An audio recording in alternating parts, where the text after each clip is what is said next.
Healthcare is changing, and Dr. Nancy RN is here for you.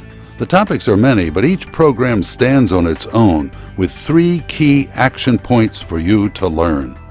Your guide to a healthier you in a changing world. Dr. Nancy RN. Welcome to Dr. Nancy RN. Healthy you, healthy nation, healthy world. I'm Nancy Valentine, PhD and registered nurse, and this show is dedicated to you, the healthcare consumer. Today we are having the second part of a 3-part series talking about living with a devastating cancer diagnosis. And our guests once again are Anita and Clark Natale. And as we learned in our first segment, Anita and Clark were and are still obviously two very vibrant people who met later in their lives, married, and had a sparkling marriage. These people had a wonderful life, traveling, enjoying one another and their family and friends. And then we learned that Clark had something that seemed so relatively simple. He had a loose tooth, and it was his year to go and get his annual oral health exam. And when he went for that exam, as we learned, he found out that his loose tooth was caused by squamous cell carcinoma of the mouth. A very, very serious illness, and one, if it had not been caught when it was, could have been fatal. But he and Anita have been on a 5-year journey, learning to live successfully with a very serious diagnosis. And so in this segment, Clark is really going to be telling us about his life. He was a very successful businessman, and he'll give us some information on that and how all things changed when this happened to them. But what we're going to learn in this segment is that we're going to see how his career expectations had to change, because he had only retired a year before he got this diagnosis with the goal of becoming a very accomplished golfer. And he was really looking forward to that after all these years of working. We're also going to learn, though, that once he had these surgeries, his appearance changed. And because of that change in his body image, he had to cope and adapt to really looking different to his friends, his family, and to strangers. We're also going to learn about how this impacted their social life, both individually and together, so that instead of going out for dinners with friends and family, because of some issues having to do with his eating, which he will describe, it was no longer a pleasure because it took him really too long to finish a meal. We're also going to learn about how he managed pain at home, because he had facial surgeries on multiple occasions, and each one of them had to be dealt with individually. So I think through learning about how each of these very specific areas were learning curves for both he and Anita, how he was able to come through this so successfully to be with us here today. So again, I want to welcome you, Clark and Anita, and thank you again on behalf of our entire audience and community for sharing your story with us. You're welcome. Thank you, Nancy. Clark, tell us about your life, who you are, what you were doing before you got this very serious cancer diagnosis. Well, I had a 40-year career in the insurance business, and I was investing in real estate, and I was looking forward to retiring to do the things that most retired people want to do: travel, play golf, enjoy life without the pressures of the business world.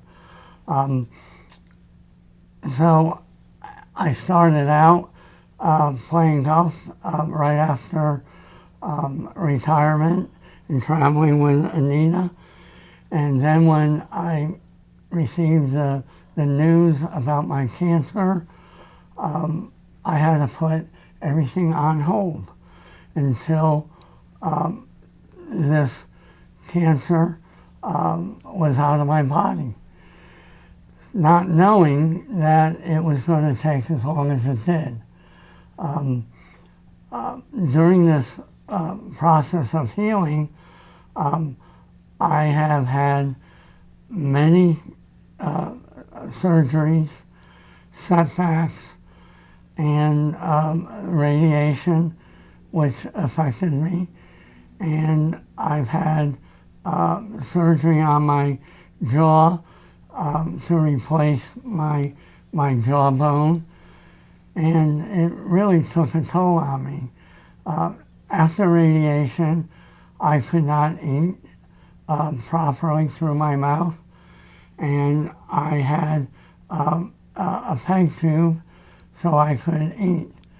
I had a peg tube for about 2.5 years, and I also lost 50 pounds because of my diet, and that concerned me.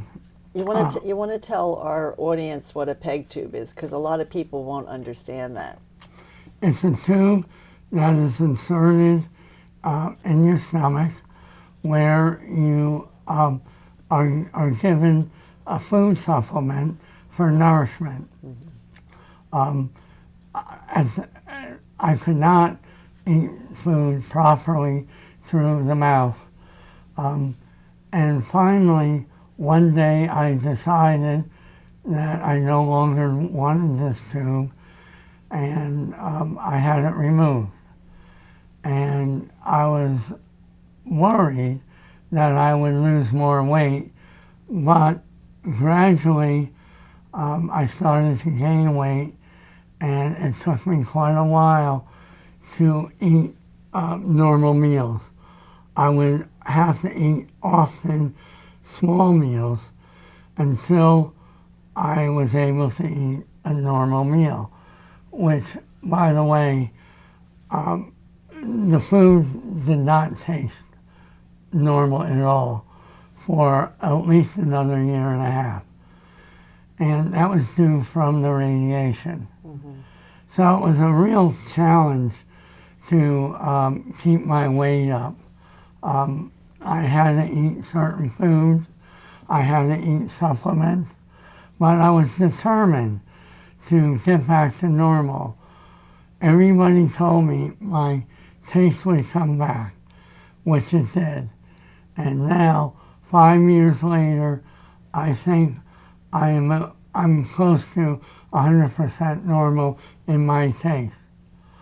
My challenge is eating quickly.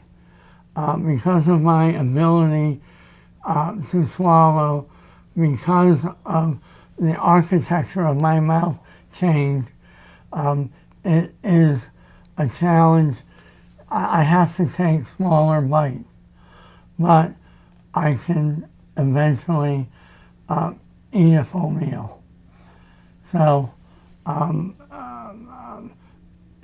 that inhibits me from eating socially, going out to dinner, because it takes me so long to eat. Right. So it's a bit of a handicap. Mm-hmm. But I feel very fortunate, though, that I do have my taste buds back, because I really thought that was not going to happen. Right. So if I look at the whole picture, I feel very thankful where I'm at today. Considering the amount of surgeries I've had, the surgeries to replace the bone in my mouth, the surgery to replace my skin and tissue. It was a very, very long journey. That's an understatement. Yes. Because if you just count up the years that you just spoke of, you had a peg tube, which, as Clark described, is a tube that goes into your stomach. You can't taste anything, obviously. It's just to sustain life. Mm-hmm. It's just really a liquid that has all the nutrients that you need. And then you decided, you know, you were going to at least try eating normally. And it took you another 1.5 years to really regain taste, which is a very important part of eating. So now we're up to 4 years of really having to endure the need to have nutrition to really sustain your life, losing 50 pounds, but not being able to taste anything. So that takes a lot of not just courage to keep going, but just the stamina to really keep the fight up.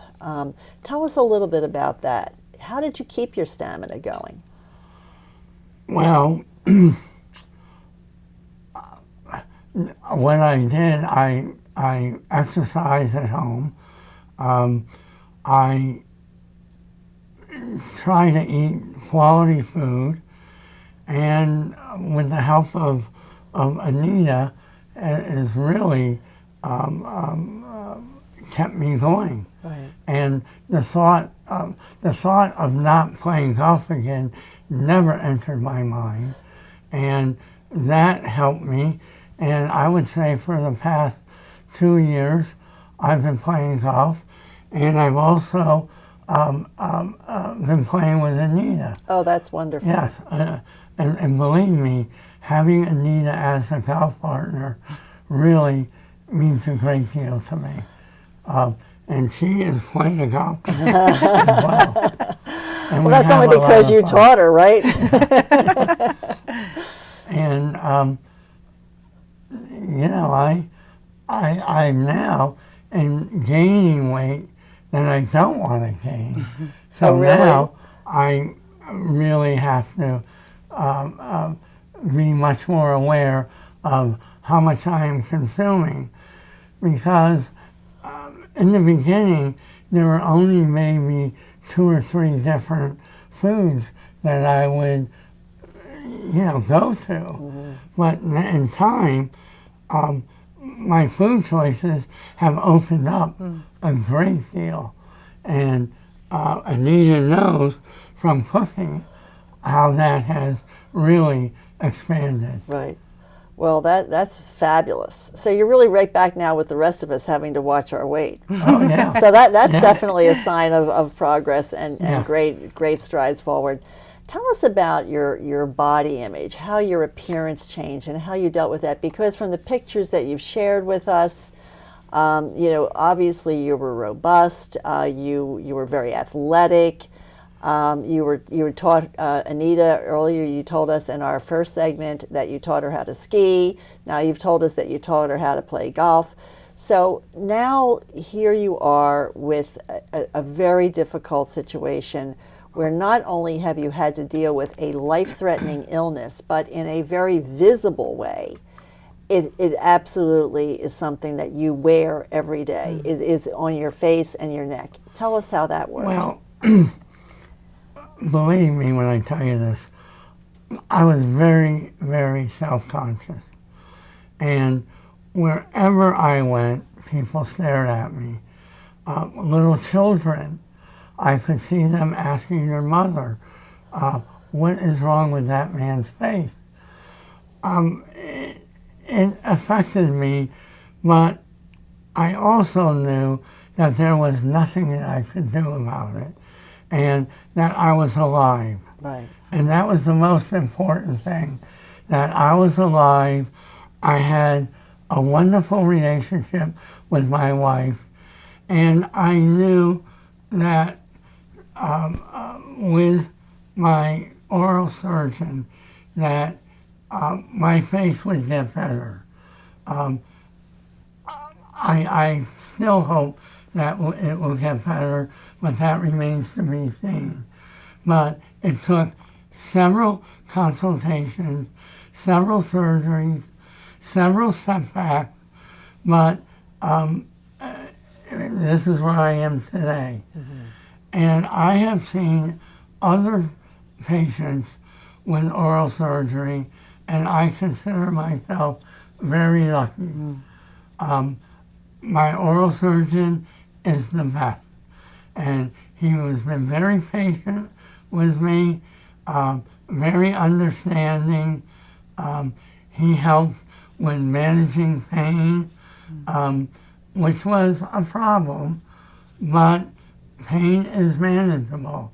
Mm-hmm. And you have to ask your doctor to help you with managing pain. Right. If you don't communicate, they won't know if you're in pain. That was very helpful. I have no pain now. I haven't had pain from this in a year.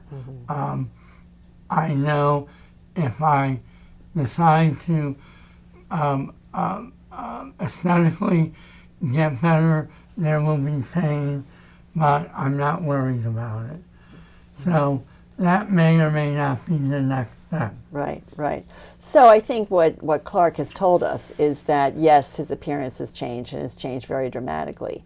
But he was able to put that in perspective because being alive took all he had in him to keep going, as well as, expert medical care that he got from the Hospital of University of Pennsylvania and the surgeons that attended to him there, along with the other clinical staff. But I think you also told us another piece of that story that I think is really important for people to remember. And that is, his baseline of comparison was no longer just other people, because he now looks different than average people.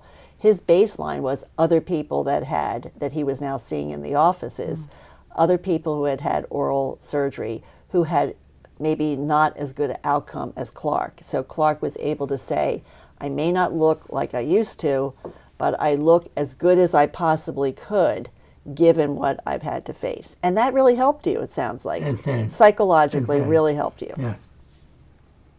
Yeah. So how is it like to laugh and to smile? Are you able to do that comfortably now?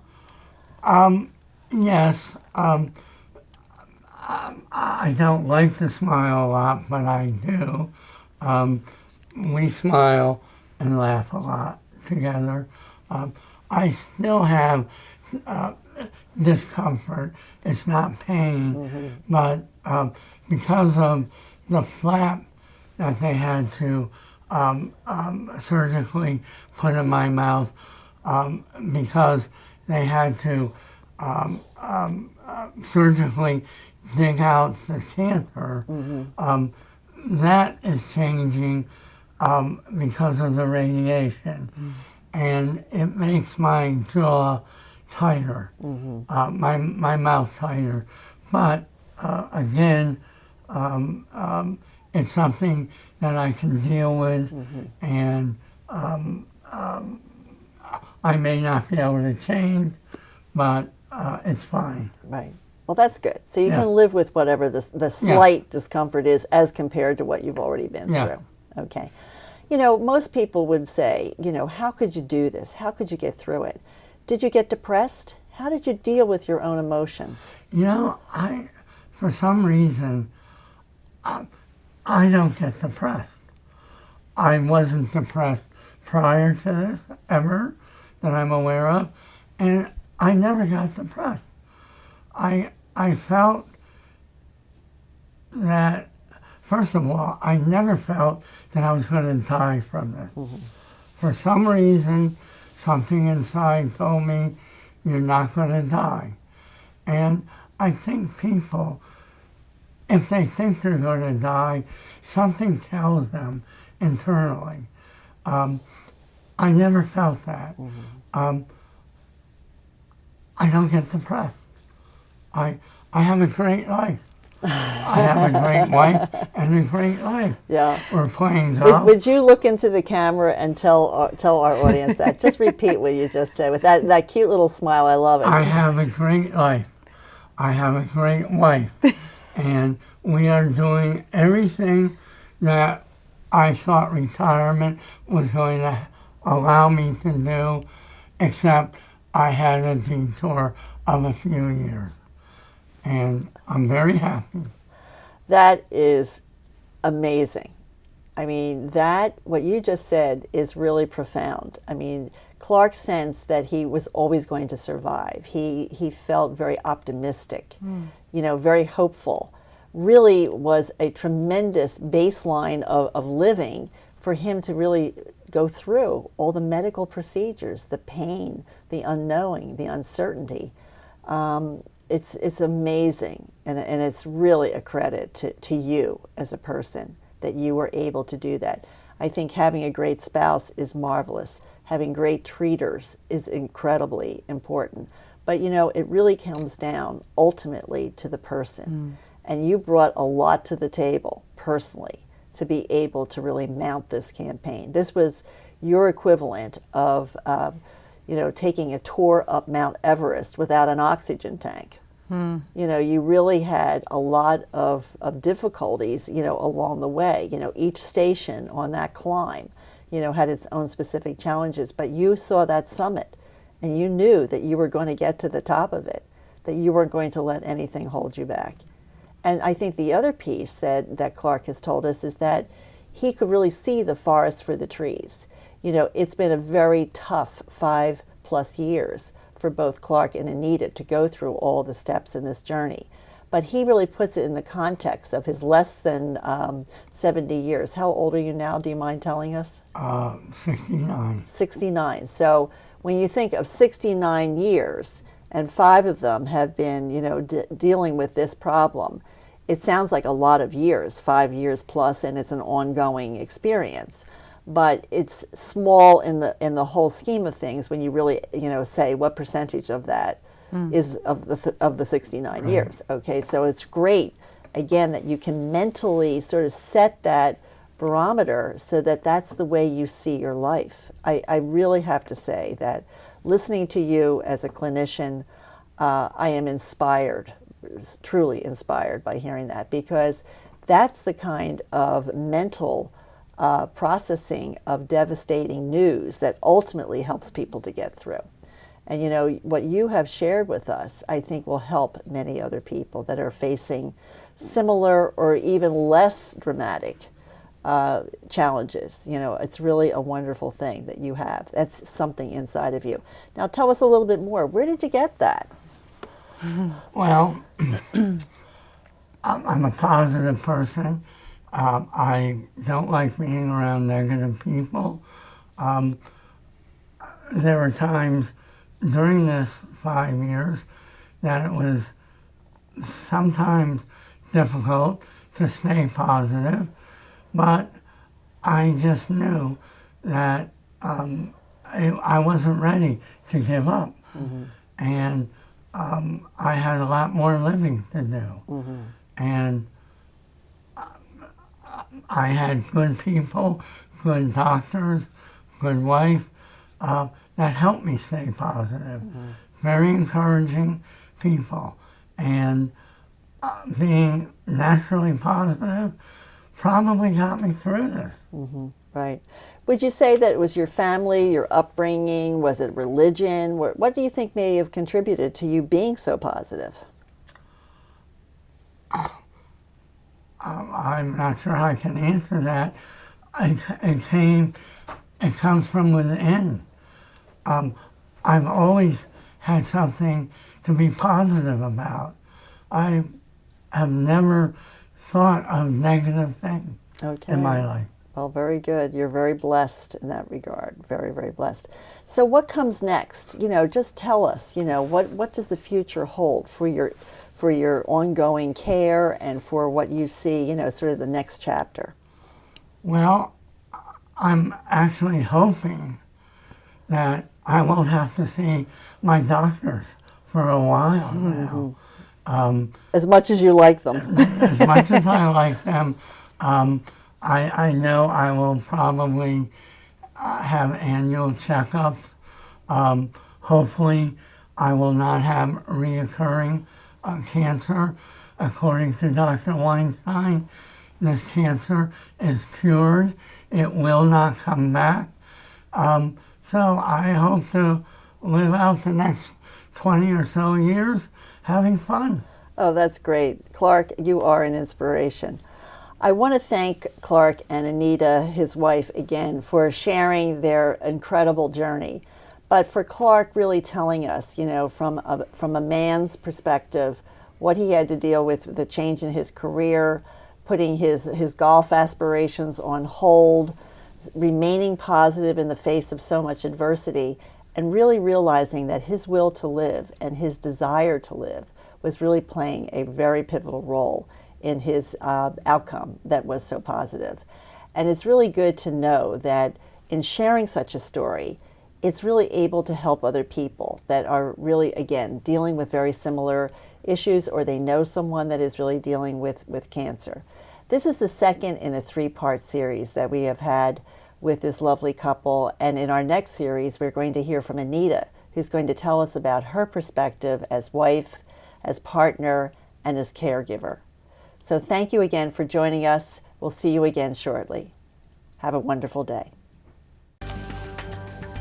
I hope you enjoyed our conversation today and that the information will help you in meeting your health goals. Catch this program and other conversations on the website, drnancyrn.com. Or you can write to me as well. I welcome your comments and feedback. Thank you for listening and join us again. And remember, with health, all things are possible.